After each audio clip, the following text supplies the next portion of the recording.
Finally, a debt-free economy, explained using the KISS rule. Part 1. Debt-free money.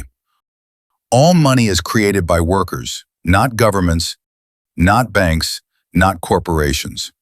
New money is created every time new socially beneficial work is performed. Money is merely a receipt for the time workers spend on socially productive activities. The value of money is measured in hours, not dollars, not gold or silver.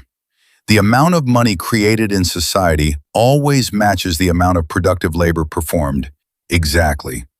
When people spend the money their previous work created, it is extinguished. Money does not recirculate.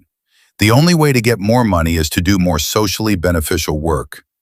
Incomes are not all equal for each hour worked.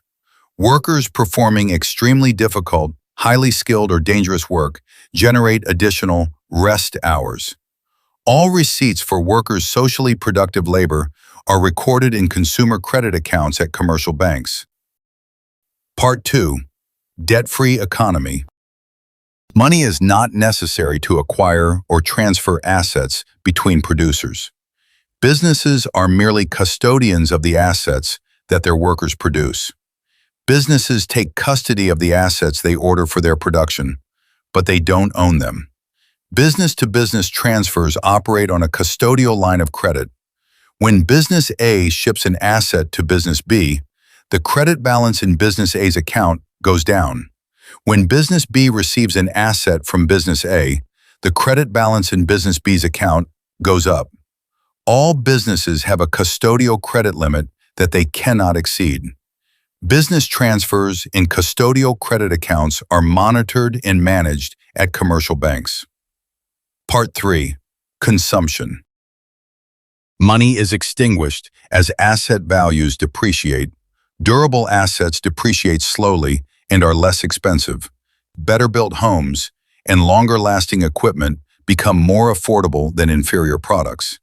Major assets like houses, vehicles, equipment don't have to be paid in full, upfront before usership even begins. Consumers only pay depreciation costs at the actual rate they wear an asset out. If their annual use of a house or apartment amounts to only 1% of its durability rating, then they only pay 1% of its original value per year, without the need for upfront financing, mortgage debt, or interest costs. Instant consumables like food, gas, utilities, entertainment, etc., are depreciated 100% at the point of sale. When businesses sell goods and services to consumers, their custodial credit balance is reduced by the value of the sale. When consumers buy goods and services from businesses, their spendable credit balance is reduced by the value of the sale. Part 4. Put it all together. Citizens create the money supply by choosing to do productive work for society. Businesses don't need money upfront to pay workers because the work itself creates the receipts. Businesses don't need money upfront to purchase supplies and equipment from other businesses because all businesses are just custodians, not owners, of the assets produced by workers, and they operate on a custodial line of credit. Without the need for upfront financing, anyone with a sound business plan can start a new business venture. Access to startup capital is no longer a barrier to independent enterprise and self-actualization.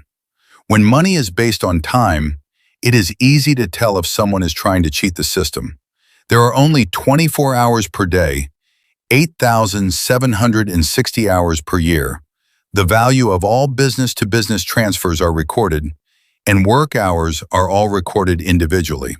So a business audit could quickly detect a scam.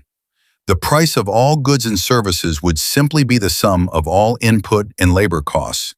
No debt or interest costs, no imaginary value added or subjective profit.